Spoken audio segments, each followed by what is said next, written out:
Hello mga ga, to this video ay pang commercial double body muna tayo. Simpleng timplada lang ito at mura lang po yung ating pintahan dito. Pwede natin itong pang delivery at lalong pwede natin itong pang display sa ating stante. Kaya umpisahan na natin. So dito po tayo sa ating mixture. Meron tayo ditong 1 and 1/2 cup ng light brown sugar, 1 tablespoon ng ating vanilla, at 1 teaspoon ng iodized salt at 1/4 cup ng powdered milk. And then yung ating margarine, 1/3 cup. At durugin ko lang yung aking margarine dito sa aking asukal. At maglagay lang tayo dito ng 1 and 1/4 cup ng ating tubig. At pagkatapos lagyan natin ito ng food color na ay gedo, 1/2 teaspoon lang. At nang natunaw na po natin yung ating mga dry ingredients, ay salain na po natin dito yung 500 grams natin na all-purpose flour. At maglagay tayo dito ng 2 tablespoon na baking powder.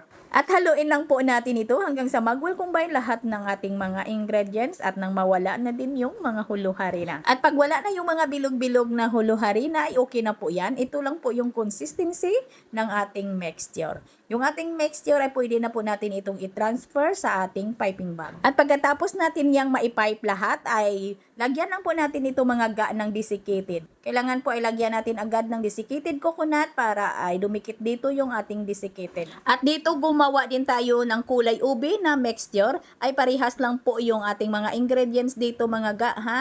Ay 500 grams din yung ating harina dito. At yung kulay nga lang, ube violet na food color yung nilagay natin dito. At habang wet pa yung ating mixture, ay kailangan ay lagyan natin agad ng desiccated coconut. Huwag nating hintayin na ito'y mag-dry para didikit pa yung ating desiccated coconut. At pwede na po natin yan agad lutuin at kailangan ay mainit na po yung ating oven bago po natin ito isalang. Lutuin po natin ito sa may 200 degrees Celsius.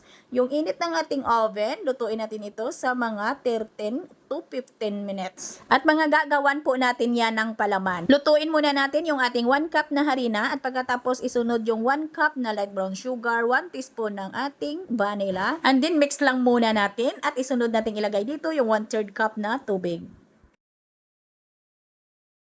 At haluin lang po talaga natin yan hanggang sa maging ganito na po yung consistency ng ating palaman.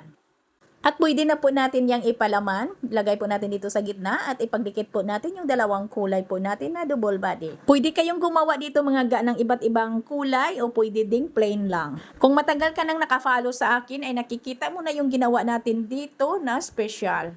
At hanggang dito lang po yung ating video. Sana may natutunan at sana ay makatulong po itong recipe na ito. At ito pong muli ang inyong Kainday. Maraming salamat at bye-bye.